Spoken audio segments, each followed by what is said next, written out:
Bom dia, meus amados irmãos, a graça e a paz do nosso bondoso Deus, o amor do nosso Senhor e Salvador Jesus Cristo esteja em cada um de nós, hoje e sempre.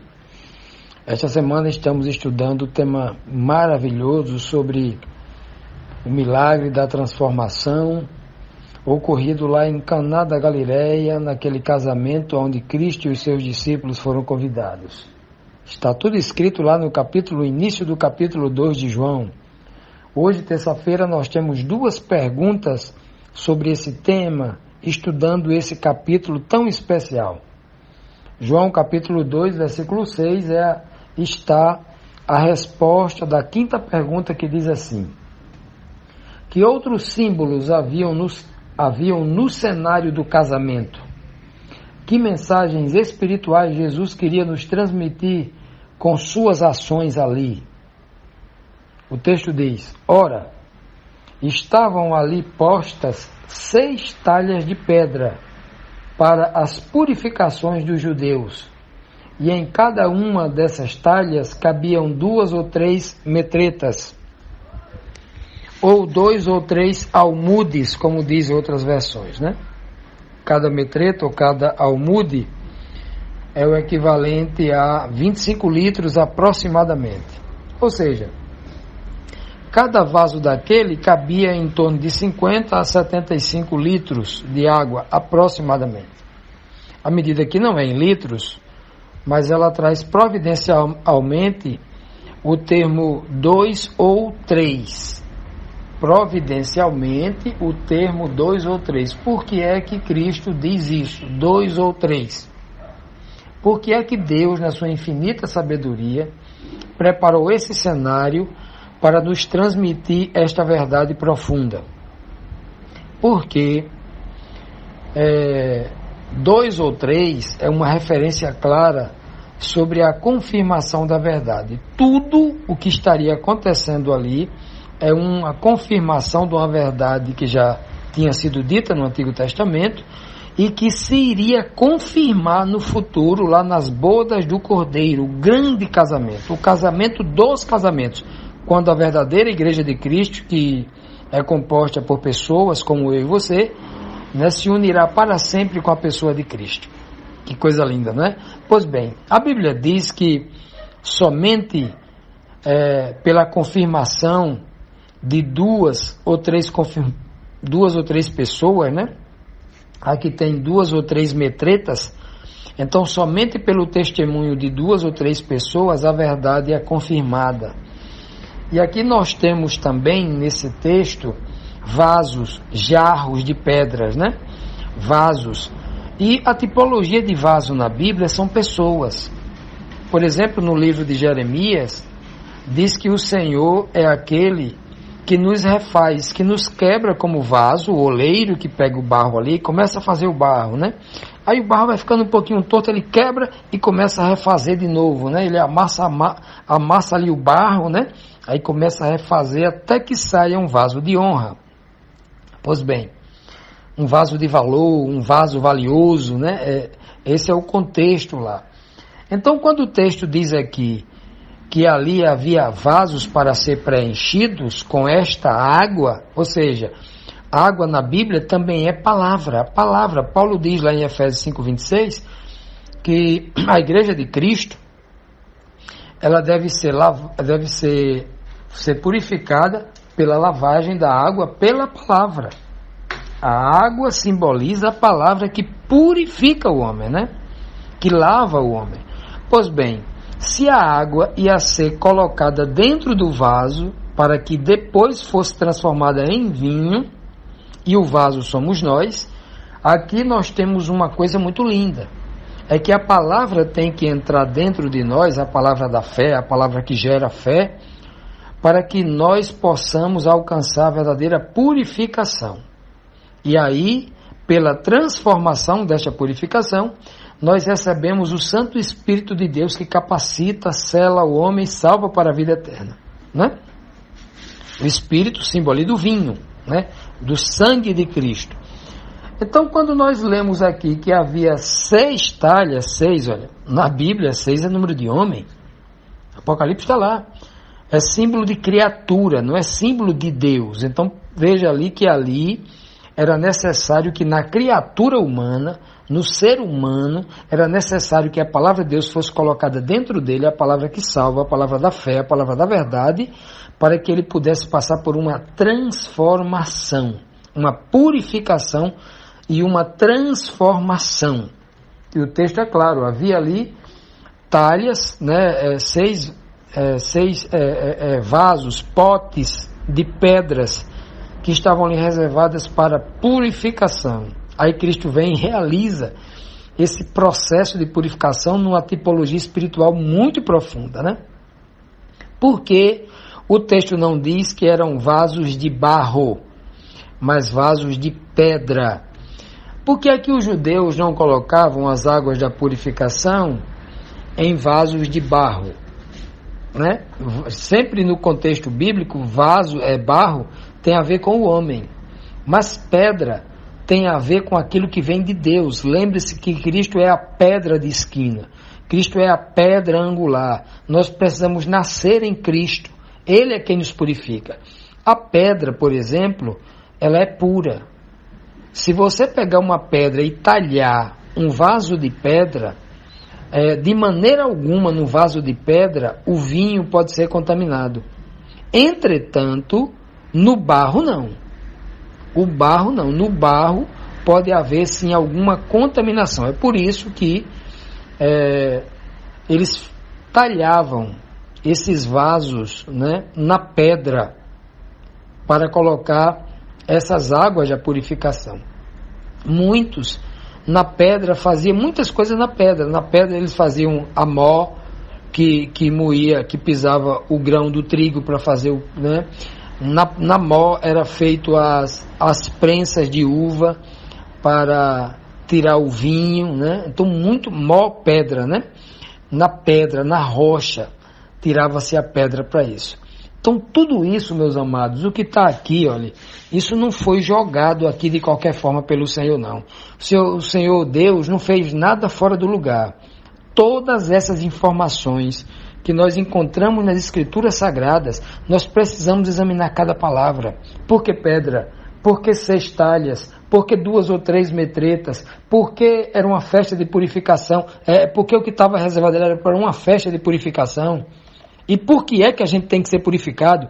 Tem que ser purificado porque nós vamos para o casamento do Cordeiro. E o casamento do Cordeiro lá, antes de ser lá, nós precisamos nos casar com Cristo aqui nesta terra. Precisamos viver uma vida de pureza, como uma virgem pura que vai encontrar o seu noivo. Vamos continuar aqui, meus amados. Vamos agora para a 6ª pergunta. A 6ª pergunta da nossa lição, hoje, terça-feira, né? A 2ª pergunta de hoje diz assim: Jesus dá ordem aos serviçais para que eles encham os potes de pedra com água. Será que ele dá essa ordem, né? Ele dá essa ordem, encham os potes de pedra com água. O que significa? Por que deu a ordem dessa maneira? Por que Cristo vai dar a ordem dessa maneira? Que maneira? O que está escrito em João 2,7 diz assim: ordenou-lhe Jesus, enchei de água essas talhas, e encheram-nas até em cima, até a boca, até o topo das talhas de pedra. Olha que coisa linda, né? Na cabeça dos serviçais, eles entenderam bem direitinho. Quando Cristo disse encher, é encher totalmente.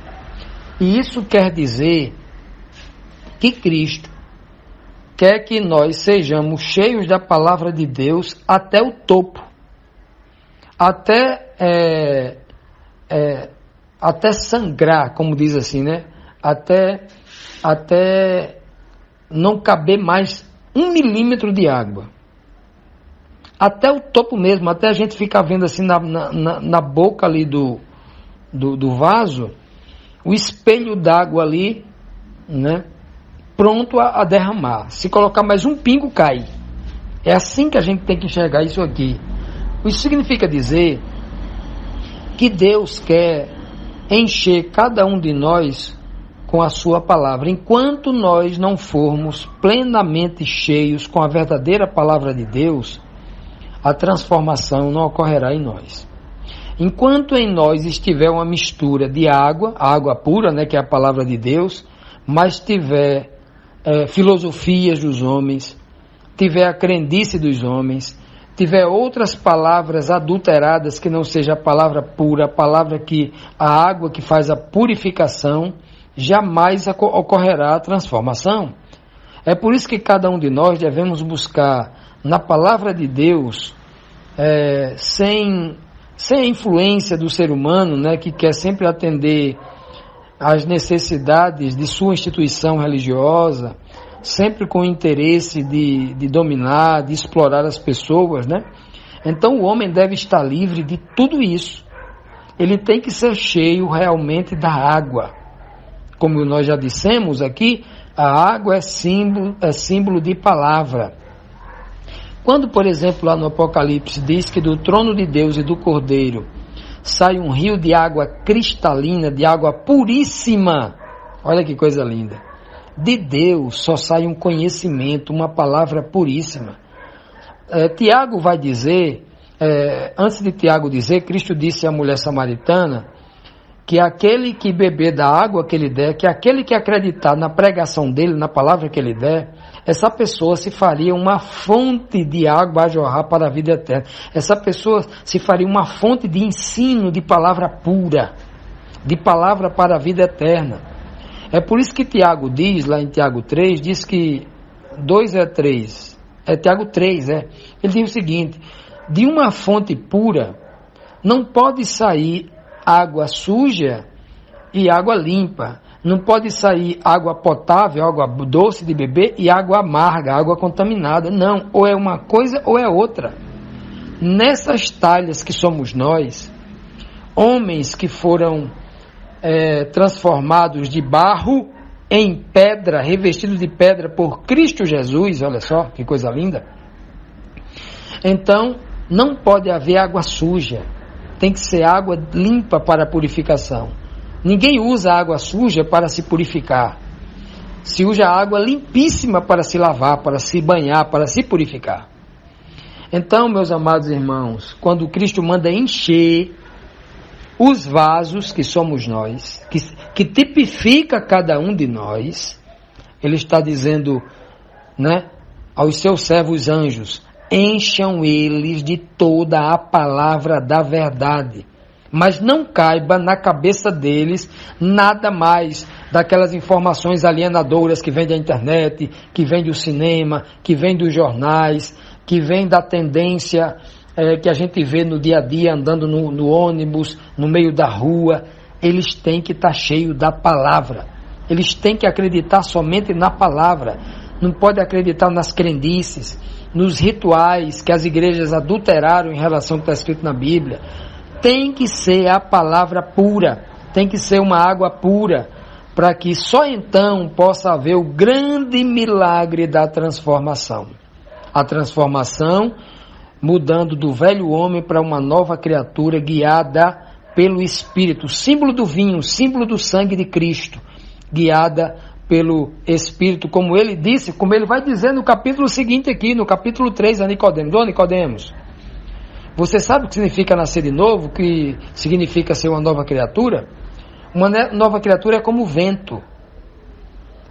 Você sabe de onde vem o vento, para onde vai o vento? Você sabe que ele existe porque você sente ele, mas ninguém sabe aonde é a sua fonte, onde ele nasceu, a sua origem, e nem sabe também o seu destino final. Assim é todo crente que é guiado pelo Espírito de Deus. Olha só, meus amados, uma nova criatura, ela, para ser uma nova criatura plenamente usada por Deus, guiada por Deus, é necessário que ela seja cheia da palavra de Deus. E nesse mundo aí, a própria religião, como foi a religião judaica no tempo de Cristo, estava cheia de palavra suja, cheia de água contaminada, cheia de filosofia humana, cheia das tradições hebraicas, que muitas vezes foram miscigenadas, misturadas com as teorias pagãs de outras religiões, com quem a própria igreja, os israelitas, se deitaram com outras mulheres, seguiram outros deuses, adoraram outros deuses. A cultura estava muito misturada e Cristo veio combater tudo isso porque ele veio trazer água pura, a água que vem direto da palavra, e muita gente não entendeu. Hoje é do mesmo jeito. Precisamos buscar a água pura que vem direto da palavra, porque ainda tem muita gente bebendo uma água impura. Uma água impura. Muita gente achando que já foi transformado no vinho, no vinho, no verdadeiro vinho que simboliza o Espírito Santo de Deus, mas muita gente tem tomado o vinho de Babilônia. O vinho de Babilônia é uma Bíblia adulterada, é uma pregação adulterada e no lugar da verdade colocado as tradições da igreja. Então todos nós precisamos entender tudo isso, buscar essa verdade direto da palavra de Deus. Que o Senhor nos abençoe, que o Senhor nos ilumine a nossa mente para compreender todas essas verdades.